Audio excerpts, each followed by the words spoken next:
વકીલ છે દરેક શબ્દ ઉપર ભાર આપે છે. તો હવે સામે જે પ્રેમ ચોપરા ઊભો છે એને એમ થાય છે કે જો આ ભાર આપે છે, ભાર દઈને કહે છે તો કંઈ મારો રોબોટ છે એ બોલી ના નાખે. એટલા માટે આ શું કહે છે, નો રામસિંહ. પ્રેમ ચોપરા શાઉટેડ. શાઉટ એટલે શું થાય? બૂમ પાડવી.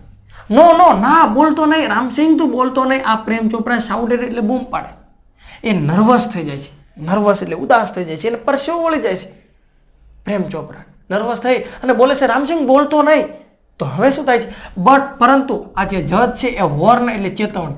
જજ છે શું કરે છે? ચેતવણી આપે છે. Keep quite. ક્વાઇટ એટલે શાંત. મૂંગું થા, મૂંગું ગુડા, ચૂપ રહે, ચૂપ, બોલતું નહીં કઈ. એવો જજ છે એ શું કરે છે? જજ એ વોર્ન એટલે ચેતવણી આપી દે છે કે તું મૂંગો રે પ્રેમ ચોપરા, તું મૂંગો રે. કમ ઓન રામસિંહ 070 ધ જજ સેડ. હવે જજ છે એ પ્રેમથી આ જે રામસિંહ રોબોટ છે એને શું કહે છે? Come on Ramsingh, come on the જજ said. Ramsingh 070 jerk his head left then right toward the judge. હવે આ રામસિંહ છે એ શું થાય છે? જર્ક એટલે આંચકો. એને શું થાય છે? આંચકો લાગે છે. હિઝ હેડ એના માથાના ભાગમાં, લેફ્ટ બાજુ છે ને એ બાજુ, એટલે કે રોબોટ છે તો કે એની જે ડાબી બાજુનો જે ભાગ છે આ માથાની બાજુ, એ બાજુ શું થાય છે? આંચકો લાગે. જર્ક એટલે આંચકો લાગો, અને લેફ્ટ સાઈડ એટલે ડાબી બાજુ, અને હેડ એટલે માથું, તો કે ડાબી બાજુ છે આંચકો લાગે છે. ધ્યાન પછી રાઈટ ટુવર્ડ એટલે બાજુ, જમણી બાજુ પણ એને શું થાય છે? આંચકો લાગે છે. અને ધ જજ હિઝ હેડ લેફ્ટ ધ્યાન રાઈટ ટુવર્ડ ધ જજ. અને જજ બોલે છે, એટલે જજ છે એ બોલે છે કે કમોન રામસિંહ તું આય, કમોન, અને તું બોલ. એટલે પછી શું થાય છે? તો કે આ જે રોબોટ છે એટલે ડાબી બાજુ શું થાય છે? ડાબી બાજુનો જે ભાગ છે માથાનો એ બાજુ છે આંચકો લાગે છે, અને જમણી બાજુ પણ શું થાય છે? સહેજ આંચકો લાગે છે. અને જજ એ રોબોટને બોલવાનું કહે છે. A clicking sound indicated the hampering of running tape and jamming of caution signals. Clicking sound. Clicking એટલે કે શું છે? કે તમે સામાન્ય રીતે કોમ્પ્યુટર કે આવી બધી વસ્તુ જોઈ હોય, રોબોટ ને એ બધી વસ્તુ, તો એની અંદર કંઈક આપણે ટચ કર્યું એટલે ક્લિક થતું હોય ને અવાજ આવે. કમ્પ્યુટરમાં ને એમાંય આપણે જોયું હોય, સામાન્ય રીતે ફોન હોય તો એ ફોનના ઓલા બટનની દબાઈ તો કે ટીક ટીક ટીક થાય. તો કે આ જે ક્લિકિંગ સાઉન્ડ છે ને એનો અવાજ છે ને એ શું થાય છે? આવે છે. ઇન્ડિકેટેડ એટલે દર્શાવવું. The hampering of running tape. આ હેમ્પરિંગ ઓફ રનિંગ એટલે દોડવું, ચાલુ થવું. એની અંદર જે ટેમ્પ અને કંઈક હેમ્પરિંગ એટલે જે અંદર કેસેટ ને બધું હોય ને એ આમ ઘૂં ઘૂં ગાજે એટલે ફરવાનું શરૂ થાય છે. અને jamming of caution. Jamming of caution એટલે કંઈક અંદર જામ થતું હોય. આ રોબોટને નકરી ઉપરી બધા સૂચના આપે છે. એક બાજુ પ્રેમ ચોપરા કહે તું બોલતો નહીં, એક બાજુ જજ કહે છે, એક બાજુ કહેવાય છે કાઉન્સિલ ગોયલ વકીલ કહે છે. તો બધા નકરા સૂચના ઉપર સૂચના આપે છે. તો કે એની જે ટેપ છે ને એ રનિંગ થાય છે, અને અંદર કંઈક જામ થતું હોય ને કે બધી માહિતીની સૂચના એટલી બધી ભેગી થઈ ગઈ હોય, અને અંદર રોબોટની અંદર બધું જામ થઈ ગયું હોય ને એવું જામ થઈ જાય છે. અને એની અંદર જે સિગ્નલ છે એ બધા શું થતા હોય, જે કંઈ સિગ્નલ આપવામાં આવે એ બધા જામ થઈ ગયા હોય ને એવી અંદર પરિસ્થિતિ સર્જાય છે. અને શું થાય છે? Peep peep peep peep peep the cracking sound and the indigo light intensified. Peep peep peep peep એટલે હવે બધું જામ થાય છે અને પીપ પીપ પીપ પીપ એવો અવાજ આવે છે. The cracking sound. ક્રેક એટલે તૂટું, અંદર કંઈક તૂટતું હોય, બધું જામ થઈ ગયું હોય, રોબોટની અંદર જે કંઈ બધી સિસ્ટમ હોય એ તૂટતું હોય એવો અવાજ આવે છે. And the Indigo light. Indigo light એટલે કે કહેવાય ને બ્લુ કલર જેવી લાઇટ. તો કે એ ઇન્ટેન્સિફાઈડ એટલે કે થાય છે, એક ફ્લેશ થાય છે. એક લાઇટ જે ઇન્ડિગો લાઇટ છે ફ્લેશ થાય છે. પછી શું થાય છે? Red light flash. પછી એક લાલ કલરની લાઇટ છે એ પણ ફ્લેશ થાય છે, એટલે કે ઝબકે છે. On the forehead. હેડ એટલે માથું અને ફોર એટલે આગળ. માથાના આગળની ભાગની અંદર કહેવાય છે લાલ કલરની લાઇટ પણ થાય છે. Of Ramsingh robot signing danger. હવે શું થાય છે? તો કે આ રામસિંગ રોબોટ છે એ સિગ્નલિંગ એટલે કે એને સિગ્નલ થાય છે, એને સિગ્નલ મળે છે. કેવો? ડેન્જર એટલે ખતરાનો. હવે રોબોટ છે એ પોતે ખતરામાં આવી ગયો, એને સિગ્નલ મળી ગયા. રિપોર્ટિંગ સિસ્ટમ ફેલ્ડ એટલે જે રિપોર્ટ કરેલી હતી, જે નોંધેલી જે કંઈ માહિતી હતી, જે લાસ્ટ 6 દિવસની જે માહિતી હતી જેના વિશે પ્રશ્ન કરવામાં આવતા હતા, એ જે રિપોર્ટિંગ સિસ્ટમ હતી એ બધી સિસ્ટમ કેવી રીતે ગઈ? ફેલ થઈ ગઈ. Tiny shutters in the center of his chest open displaying a small TV screen flash. અને હવે શું થાય છે? ટાઇની એટલે નાના. શટર્સ એટલે કહેવાય ને કે નાના દરવાજા, ઢાંકણા ખુલે. તો કે નાના જે શટર છે એના સેન્ટરના ભાગમાં, મેન ભાગમાં, કયા મેન ભાગ? ચેસ્ટ એટલે છાતીના મેન ભાગમાં નાના નાના છટર છે એ ખુલે છે, એટલે ઢાંકણા બધા ખુલી જાય, જેના કારણે અંદરની બધી સિસ્ટમ બતાય. ઓપન એટલે ખુલે છે, અને ડિસ્પ્લેઇંગ એટલે એનું ડિસ્પ્લે થાય છે, પ્રદર્શન થાય છે, એટલે કે બધું બતાય છે એની જે સિસ્ટમ છે. અને સ્મોલ એટલે કે નાની ટીવી સ્ક્રીન છે ને એ ફ્લેશ થાય છે. એના ચેસ્ટ છાતીના ભાગમાં નાના નાના છટર ખુલે છે, અને એની અંદર જે એક નાની એવી ટીવી થાય છે, ટીવી બતાય છે, અને ટીવીની અંદર એની જે સ્ક્રીન છે એ પણ ફ્લેશ થાય છે. સિસ્ટમ ડિસઇન્ટિગ્રેટેડ રામસિંગ રોબોટ હેડ ડિફ્યુઝ. હવે જે એની સિસ્ટમ હતી એ ડિસઇન્ટિગ્રેટેડ થઈ જાય છે. ડિસઇન્ટિગ્રેટેડ એટલે કે શું થઈ જાય, સિસ્ટમ બધી ફેલ થઈ જાય છે, એટલે કે રોબોટની જે કંઈ પ્રવૃત્તિ હતી બધી ફેલ થઈ જાય છે. રોબોટ પોતે ડિફ્યુઝ થઈ જાય છે. રામસિંગ રોબોટ ડિફ્યુઝ એનો નાશ પામે છે, એની સિસ્ટમ બધી ફેલ થઈ ગઈ. Oh no cried the salesman of super robot. આ જે સુપર રોબોટ છે, જે મોલ છે, જે સુપર રોબોટ એનો જે કહેવાય છે એનો સેલ્સમેન હતો, એ પોતે શું કહે છે કે ઓ નો ક્રાઇડ. ક્રાઇડ એટલે બૂમ પાડી, રાઈડ પાડી. એ પોતે રાઈડ પાડે છે, બૂમ પાડે છે. રોબોટનો જે સેલ્સમેન, જે તે રોબોટ ખરીદવામાં આવ્યો હતો સુપર રોબોટમાંથી, એનો જે સેલ્સમેન હતો એ બૂમ પાડે છે કે ઓ નો હી ઇઝ ડિફ્યુઝ. આ રોબોટ છે હવે શું થઈ ગયો છે, ડિફ્યુઝ થઈ ગયો છે. હી ઇઝ ડેડ, એ મૃત્યુ પામ્યો છે, એ હવે કંઈ કામનો રહ્યો નથી. There was a huge in the court room.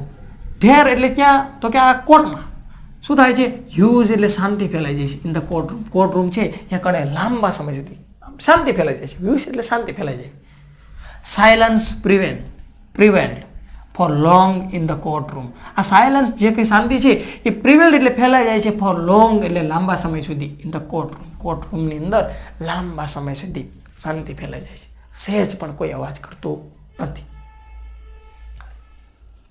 The council clear his throat and said robot do not cause harm to people and neither can they disobey their master. હવે પાછા શું થાય છે તો કે કાઉન્સિલ જે વકીલ હતો ને ક્લિયર હિઝ થ્રોટ. થ્રોટ એટલે પાછું ગળું, એના ગળાને ક્લિયર કરે છે, એટલે કે ખોખારો ખાય છે. એન્ડ સાઇડ એટલે બોલે છે robot do not cause. Cause એટલે કારણ બનવું. એ કે રોબોટ છે એ કારણ બનતું નથી. શેનું કારણ નથી બનતું, હાર્મ એટલે ઈજા પહોંચાડવાનું. ઈજા પહોંચાડવાનું રોબોટ એ કારણ બનતો નથી. એ કોઈ પણ માણસ હોય એને ઈજા પહોંચાડતો નથી. અને નાઇધર કેન ધે ડિસઓબે. તે ડિસઓબે એટલે કે હુકમનો અનાદર પણ નથી કરતો. કોનો, એના માલિકનો. એટલે કે રોબોટ છે એ માણસને નુકસાન પણ નથી પહોંચાડતો, અને કોઈ એનો જે માલિક છે એનો ડિસઓબે પણ નથી કરતો. Their master disobey their master. એના માલિકનો એ હુકમનો એ અનાદર પણ નથી કરતો. Those instructions from mister Chopra were not to be revealed. એટલે આગળ શું કહે છે, ધોઝ ઇન્સ્ટ્રક્શન જે કંઈ માહિતી હતી, જે કંઈ સૂચના હતી, ફ્રોમ મિસ્ટર પ્રેમ ચોપરા, એટલે પ્રેમ ચોપરાની જે કંઈ માહિતી હતી, were not to be revealed, એ બહાર આવી છે કે નહીં. એ બહાર આવી ના શકે. કેમ કે જો માહિતી બહાર આવે તો રોબોટ એ માહિતી બહાર આપે તો એના માલિકનો અનાદર કર્યો કહેવાય, એટલે એ માહિતી બહાર આવી શકે નહીં. They could have been injurious to his own existence. એટલે શું થાય છે તો કે આ રોબોટ છે કુડ હેવ બીન ઇન્જરિયસ. એ ઇન્જરિયસ એટલે કે કહેવાય ને ઇન્જર થઈ જાય છે, એ પોતાને નુકસાન પહોંચાડે છે, પોતે ઇન્જર થઈ ગયો. ટુ હિઝ અવન એટલે કે પોતાનું એક્સિસ્ટન્સ એટલે કે અસ્તિત્વ. જો એ માહિતી શું થાય છે તો કે જો આ માહિતી છે ને એ બહાર આવે તો શું થાય તો કે પોતાના એક્સિસ્ટન્સ એટલે કે અસ્તિત્વ, પોતાના એક્સિસ્ટન્સ એટલે કે અસ્તિત્વ, પોતાના અસ્તિત્વ ઉપર ખતરો થઈ જાય. જો આ માહિતીઓ બહાર આવે તો પોતાના અસ્તિત્વ ઉપર ખતરો થઈ જાય. શા માટે તો કે કોઈ માણસ કોઈ રોબોટ ઉપર વિશ્વાસ ના કરે, કે રોબોટ તો લોકોને નુકસાન પહોંચાડે અને એના માલિકના હુકમને માનતો નથી, એટલે એમના માટે પોતાના એટલે કે રોબોટના અસ્તિત્વ ઉપર ખતરો થઈ જાય. A threat to the robot life. તો કે રોબોટનું જે લાઈફ છે એના ઉપર થ્રેટ એટલે એના ઉપર શું થઈ જશે, ખતરો થઈ જશે. ઇફ હી રિવેલ્ડ ધેમ એટલે કે ઇફ એટલે કે જો, રિવેલ્ડ એટલે બહાર પાડે, અને ધેમ એટલે જે માહિતી છે એને બહાર પાડે તો એમના ઉપર ખતરો થઈ જાય. He would disobey his master. એ એના માલિક છે ને એને ડિસઓબે, એના હુકમનો અનાદર કરી શકતો નથી. ઓબે એટલે હુકમ માનવો, અને ડિસઓબે એટલે હુકમનો અનાદર કરવો. એ એના માલિકનો ક્યારેય હુકમનો અનાદર કરતા નથી. If he did not he would harm others. અને એટલા માટે એને શું કર્યું કે he did not he would harm other. અને એટલા માટે જો એ રીતે એના હુકમ એના માલિકનો અનાદર પણ નથી કરતા, એના માલિકનો અનાદર પણ નથી કરતા. અને ઇફ એટલે કે જો હી ડીડ નોટ, એ એવું ના કરે તો કે હી વુડ હાર્મ અધર એટલે બીજાને, તો એ બીજાને નુકસાન પહોંચાડે. એના હુકમ, એના માલિકનો હુકમ ના માને તો એ શું કરે તો કે એ વુડ હાર્મ એટલે ઈજા પહોંચાડે, અધર એટલે બીજાને, એ બીજાને ઈજા પહોંચાડે. એટલે કે તો સ્વાભાવિક છે, માલિક છે એના હુકમ ના માને તો સ્વાભાવિક છે બીજાને નુકસાન પણ પહોંચાડવાનું. માલિકનું કીધું ના કરે તો બીજાને પણ એ નુકસાન પહોંચાડે.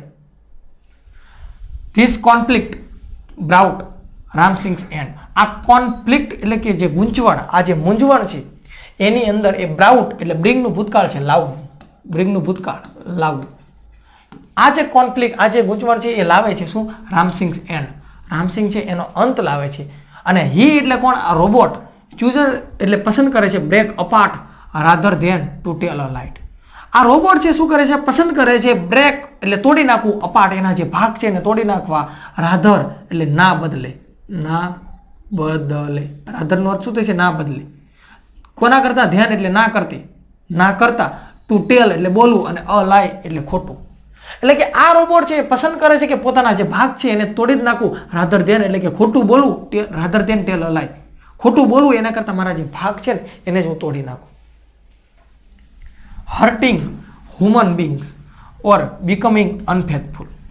હર્ટ એટલે ઈજા પહોંચાડવી, હ્યુમન બીંગ્સ એટલે માણસની જાત. આ માણસની જાત છે ને એને હર્ટ કરવા, એને ઈજા પહોંચાડવી.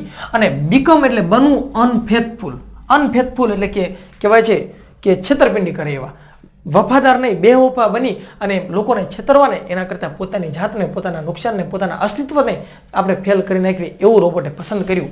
અને traces of pain and depression mark the counsel's face. Trace એટલે તણાવ, અને પેઇન એટલે દુઃખ, દર્દ, ડિપ્રેશન એટલે પણ એક ડિપ્રેશન એટલે પણ તણાવ થાય છે, એ માર્ક થાય છે, નોંધાય છે, બતાવે છે કોના ઉપર? Councils face. કાઉન્સિલ છે એના ફેસ ઉપર, વકીલ છે એના ફેસ ઉપર આ દરેક વસ્તુ પેઇન, દુઃખ, દર્દ, ટ્રેસ, ડિપ્રેશન એ બતાવી છે. અને આગળ શું થાય છે તો કે ધ જજ પોન્ડર્ડ ફોર અ વાઇલ. પોન્ડર્ડ એટલે શું થાય તો કે વિચારવું. પોન્ડર એટલે વિચારવું, પણ કેવું વિચારવું તો કે ઊંડાણપૂર્વક, ઊંડાણથી વિચારવું, ડીપમાં વિચારવું, કે દરેક બાબત વિશે નિર્ણય લઈ અને પછી એને નિયમને જાહેર કરવો, તો કે એવું ઊંડાણપૂર્વક વિચારે છે. ફોર અ વાઇલ એટલે થોડાક સમય માટે. And proclaim the court declare Prem Chopra guilty of thief. અને પછી શું થાય છે તો કે પ્રોક્લાઇમ એટલે જાહેર કરવું. પ્રોક્લાઇમ એટલે જાહેર કરવું. શું જાહેર કરે છે? The court declares Prem Chopra guilty. પછી શું થાય છે તો કે એને પ્રોક્લામ એટલે જાહેર કરે છે, બોલે છે. શું બોલે છે તો કે જે કોર્ટ છે એ જાહેર કરી દે છે કે પ્રેમ ચોપરા છે એ ગિલ્ટી એટલે અપરાધી છે, દોષી છે. શેના માટે તો કે થેફ્ટ એટલે ચોરી, ચોરી કરવા બદલ આ પ્રેમ ચોપરા છે એ શું છે? ગિલ્ટી છે, અપરાધી છે. અને એના માટે કોર્ટ છે એ જાહેર કરી દે છે કે એ પોતે ચોર છે. અને આગળ શું થાય છે તો કે the counsel pick up his file and with a bow left the court room.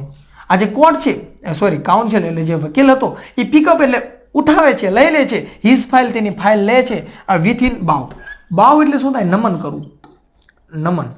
તમે કોઈ પિક્ચરમાં પણ જોયું હશે, કોઈ કોર્ટનું કોઈ હોય અને કોઈ વ્યક્તિ કેસ જીતી જાય પછી ફાઇલ જે કંઈ હાથમાં હોય એ લઈને બધા વચાળે આમ નમન કરે છે, થેન્ક યુ માય ઓનર એમ કહીને.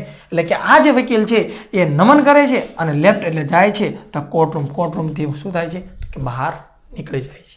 તો અહીંયા વિદ્યાર્થી મિત્રો આપણે જે યુનિટ 2 હ્યુમન રોબોટ છે એ અહીંયા પૂર્ણ થાય છે. અને આના ઉપરથી કહેવાય છે કે શોર્ટ નોટને જે કંઈ પૂછાય છે એ પણ આપણે નેક્સ્ટ લેક્ચરની અંદર એના વિશે અભ્યાસ કરીશું. અને તમે બધાએ મને શાંતિપૂર્વક નિહાળ્યો એ બદલ આપ સર્વનો ખૂબ ખૂબ આભાર.